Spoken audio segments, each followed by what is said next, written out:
गोजोन फुंबिलि times of Bodoland नायगिरि नोंथांमोनसिम फिन खेबसेबाव गोदान भिडिअ लाना फैबावबाय। आसा खालामो नोंथांमोना बे भिडिअखौ जोबजासिम नायलांगोन होनना।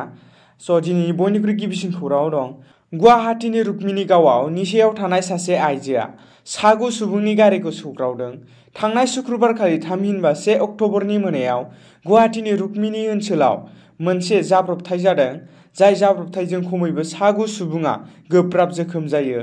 मोनथिनो मोननाय बायदिब्ला सासे सिनाय मोनै निसायाव गोग्लैसोना थानाय आइजोआ रुक्मिणी गाव होननाय ओनसोलाव खामानि मावग्राफोर थानाय गारियाव सौग्रावफैयो होनना मोनथिनो मोन्दों।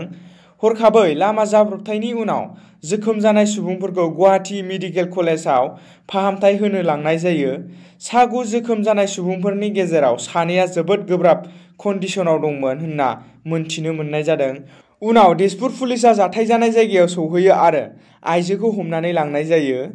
500निबो बारा हाग्रामायाव मैहुर खालामग्राफोरा बिटिआर सोरखारनो हाथियार गथायदों।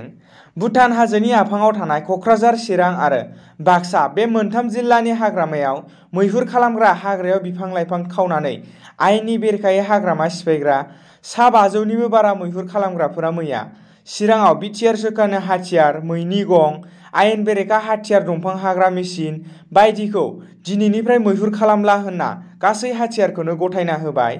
हाथियार गथायग्रा गासै मैहुर खालामग्राफोरखौ बिटिआरनि हाग्रा बिफाननि मावफुं सोद्रोमा रनजित बसुमतारिया बरायो आरो गासै मैहुर खालामना जाग्रा हाथियार गथायग्राफोरनो थांना थानायनि थाखाय बिटिसि सोरखारनिफ्राय अनसुंथाइ होनाय जागोन होनना खोथा होयो रनजित बसुमतारि बिथाङा। गान्धी जयन्तीजों सोमोन्दो लाखिनानै गिबि मन्थ्रिया आयेन बेरेखायै हा आवग्रिनायफोरखौ बोस्रांनाय जागोन सर'निया हाजोआव होनना थांखि लादों। गान्धी जयन्तीजों सोमोन्दो लाखिनानै आसामनि गिबि मन्थ्रि हिमन्त बिश्व शर्माया गोनां थांखि लादों। बे थांखियानो जादों आयेन बेरेखायै हा आवग्रिनायफोरखौ होस्रांनाय जागोन सर'निया हाजोआव।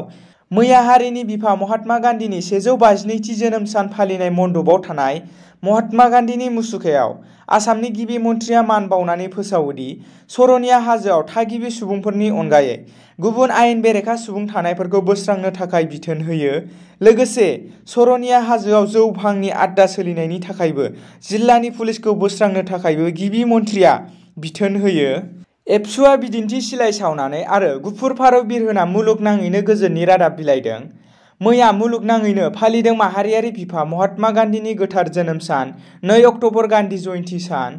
अहिंसानि बिफा महात्मा गान्धीनि गोथार जोनोम सानखौ मिरु दुलाराय बर' फरायसा आफादा मैया क'क्राझार जिल्लानि पाटगाव गोजौसिन गेजेर फरायसालिनि लांदां गेलेग्रा फोथाराव सानसेनि मेहेरगोनां हाबाफारिजों खुंफुङो।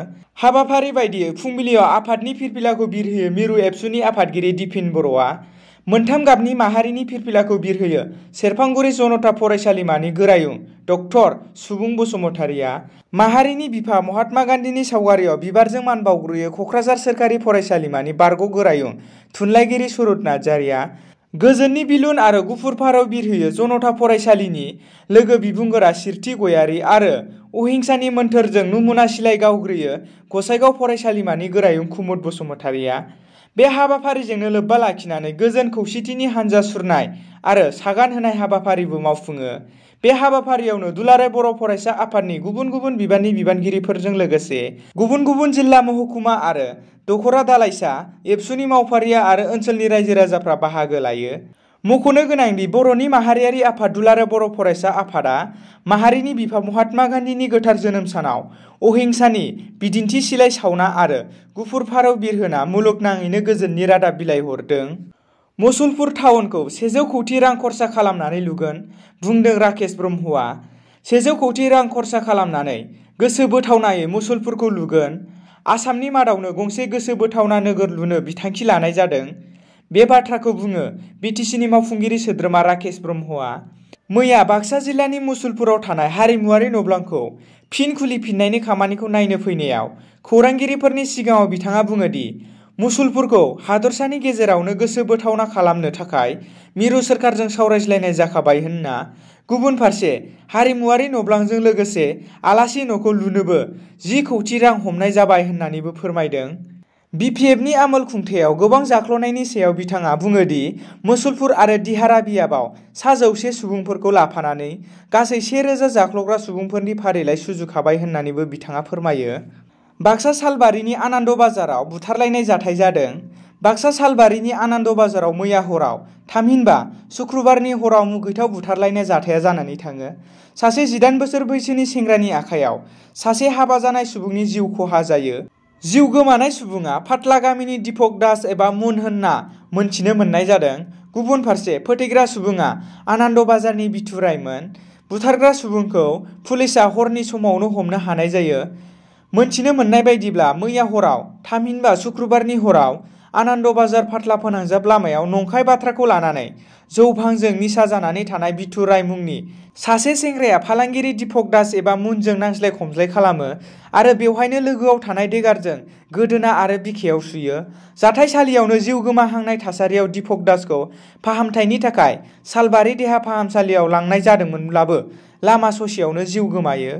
हरनि समाव आनन्द बाजार आरो सालबारि पुलिसआ नागिरनानै जिउ फोजोबग्रा दायनिगिरि बिथुराइखौ हमनो हानाय जायो। दा पुलिसफोरा बिथुराइखौ सोंनाय फिन्नाय खालामनायजों लोगोसे गोथै देहाखौ पस्टमर्टमनि थाखाय मुसलपुराव हरनाय जायो।